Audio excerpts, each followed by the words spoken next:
Imaamu w'omuzikiti gw'Ebbira Sowedi Kasujja akolimidde Abatta omugenzi Muhammad Kirumira ng'asabye Katonda ababonereze nga bwe yabonereza Falaawo. Buli muntu yonna yafuuka ensonga ku kujjululwa kwa Kirumira, Allah amujjulule. Tusaba Allah amutusasulire nga bwe yasasula Falaawo. Okwogera bino asinzidde mu kulomba dduwa y'omugenzi Kirumira ng'eno etegekeddwa mu maka ge agasangibwa e Bulenga Gogonya. Dduwa eno yeetabiddwako ab'oluganda lw'omugenzi okubadde kitaawe Abubakar Kawoya Mulaalo, nnyina wamu n'abakyala nga babadde abuulira Imaamu Kasujja yennyamidde olw'ebikolobero ebiri mu ggwanga omuli ettemo, era n'awa amagezi bonna ababikola okwenenya kubanga baakubisasulira mu maaso ga Katonda. Kirumira agenda okutuuka mu field banne baakola nabo ng'ate bo bakola vice versa. Kutemula bantu, kubba bintu by'abantu, omusajja yayimirira ne yeewaayo n'alwanirira ensonga eyo. Ye Sheikh Abubeka Muwonge alaze obutali bumativu ku ngeri gavumenti gyekuttemu ensonga z'okuttibwa kwa Kirumira ekirese ab'oluganda nga tebafunye bwenkanya. Uganda ekizibu kyeyina kiri kimu. Uganda omuntu bw'avaayo ng'agezaako okulaba nti ayogera amazima, oyo tebamwagala. Ebintu bya Uganda bwe biba bya kiragala baagala ogamba nti bbulu. Olwaleero tuzze okusabira Kirumira, abaana ba Kirumira yaleka abaana abato. Naye wallahi ne gavumenti esobola kuvaayo kujja kugamba nti nejje eweeyo obuyambi ku baana ba Kirumira oba basomesi. Taata w'omugenzi Kawoya Mulaalo ategeezezza nti atambudde obwoyo okutuuka okumugwa ku magulu ng'anoonya obwenkanya ku kuttibwa kwa mutabani we nga baatuuka n'okumusaba ekifaananyi ky'omufu kyokka n'atayambibwa. Wabula baatusuubiza nti oba oliawo mu mwezi guno tunaabaako ke batuwa mu nsawo y'okutambuza ebintu. Genda wano, genda kunira, vaayo, genda enagulu, vaayo, deno, vaayo, genda mu kooti, genda ewakiso, genda ku erosi wano, ddayo tena ekifaananyi oligino. Omufu babeera ekifaananyi oligino.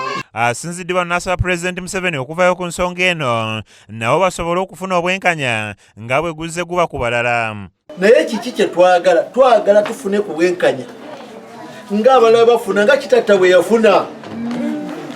Oba kitatta yasobola okufuna obwenkanya nga bali basibye emyaka emingi n'ajja n'afuna obwenkanya, naffe okutuweezaako ku mmeeme zaffe.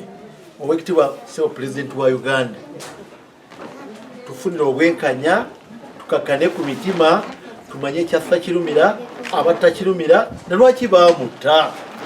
Ekyo bw'onookitukolera ebiddako binaagoberera. Abantu ab'enjawulo boogedde ku mugenzi n'ebimu ku bye yakolera eggwanga kyokka ne bennyamira ku ngeri ab'oluganda lwa Kirumira bwe bammiddwamu obwenkanya nga bategeezeza nti singa gavumenti egaana okubawa obwenkanya baakugenda maaso n'okusaba Katonda y'abalamula abaamutta. Bajja watu yavaayo ne yeekubira enduulu naye tebaafaayo kugamba nti kati tubeereko ne kye tutaasa oba oliawo afune obukuumi. Muganda waffe Kirumira teyalifudde mu nfa bw'eti nnyomoofu ne bakuba amasasi ku kkubo ne watavaayo na lipooti egamba nti olwaleero kabaveeyo balagaani yatta Kirumira n'ogaani situliti enkyagirina ogirina ludda wanga n'abantu babatta. Tosobola kuvaayo kulaga muntu yafa atya. Olwaleero ab'Obubadiya baavaawo, Kirumira yabalwanyisa, Bakifeesi yabalwanyisa, abakazi abattibwanga egundi enansana n'entebe yabalwanyisa, babijambiye Masaka bonna n'abakola ki n'abalwanyisa.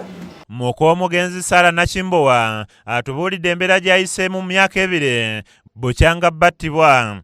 Embeera yo kuva Kirumira lwe yafa si nnungi n'akamu, naddala mu kiseera kino ekya COVID. Ate era nga bamuwulidde buzeeyi agamba batambudde bakooye tebanafuna bwenkanya kufa kwa Kirumira.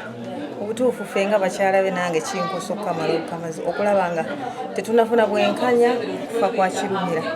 Tetumanyi ani akirimu, kati ekiddako tetukimanyi. Kizza Peter yakusakidde eggulire lino ku Rake STV agaleero.